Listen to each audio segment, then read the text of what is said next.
They say legends are born with a spark. But some legends are shaped in complete darkness. This is not the Isaac Newton you learned about in textbooks. Not the man with wigs, fame, and polished discoveries. This is the forgotten Newton. The young boy who nearly surrendered to despair. The student who returned home with no hope. And the lonely soul who, in silence, changed the destiny of humanity. What you are about to hear is a story of fear, of loss, of a man fighting his own mind in a world that was falling apart. It is a story of how, in the middle of death and plague, one man discovered the laws that gave life to science. And tonight, we step into his world. The world of Isaac Newton's darkest night, that became the dawn of human knowledge. Isaac Newton was born into a world that did not expect much from him.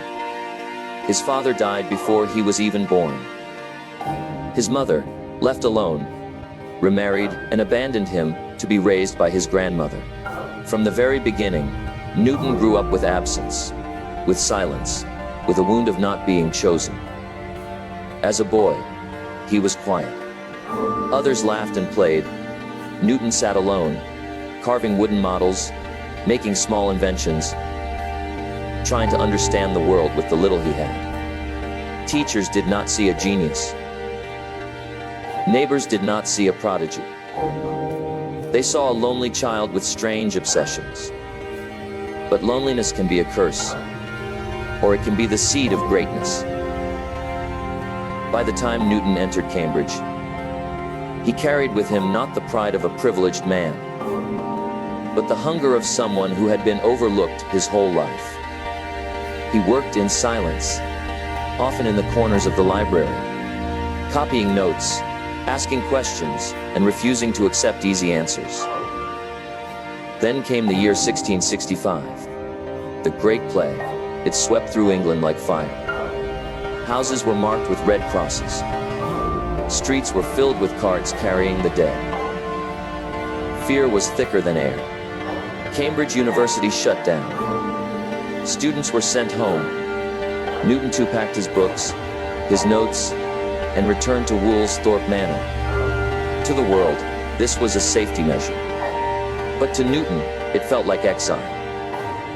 He sat in his small room, the wooden desk his only companion. The days were long. The nights were longer. His friends were gone. His teachers were gone.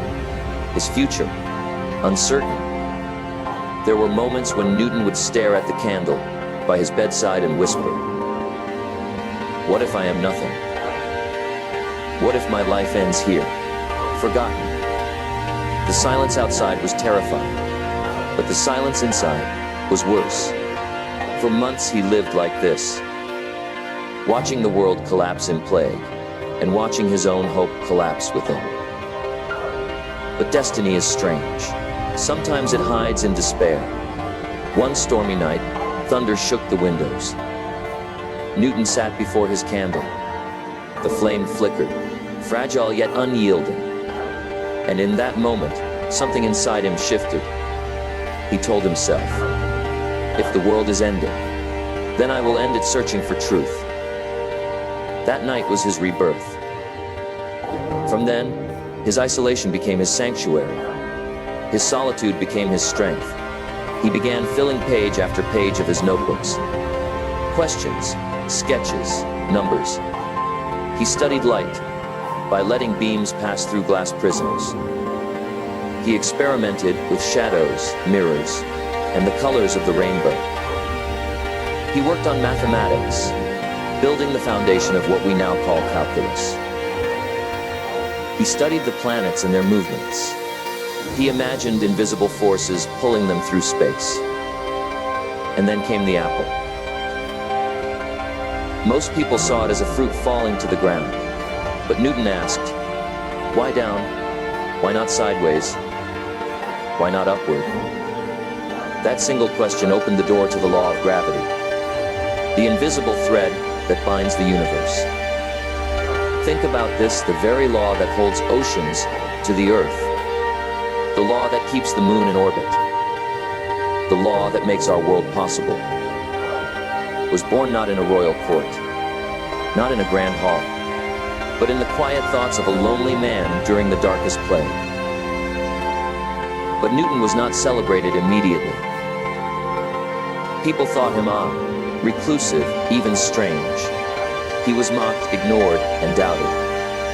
Yet he kept going. He believed not in what people said, but in the truth he was chasing. Years later, when the plague ended and Newton returned to Cambridge, he was no longer the quiet student. He was a man who carried the universe in his mind. His discoveries shook the intellectual world. The laws of motion, the theory of gravity, the very mathematics that explained the stars. But remember this, all of it was born not in glory, but in isolation. Not in comfort, but in exile. Not in certainty, but in fear. Newton's story is not just about science. It is about life. It tells us that even when the world forgets you, even when you sit alone in silence, your mind can still create legacies that outlive time. So the next time you feel abandoned, the next time you feel isolated, the next time the world tells you that you are nothing, remember Newton. Remember that the man who redefined the universe was once a forgotten boy, left alone, doubting his own worth. Your darkest night may just be preparing you for your brightest dawn. Because legends are not built in comfort. They are born in silence. They are born in exile. They are born in the moments when the world turns away, but you refuse to give up.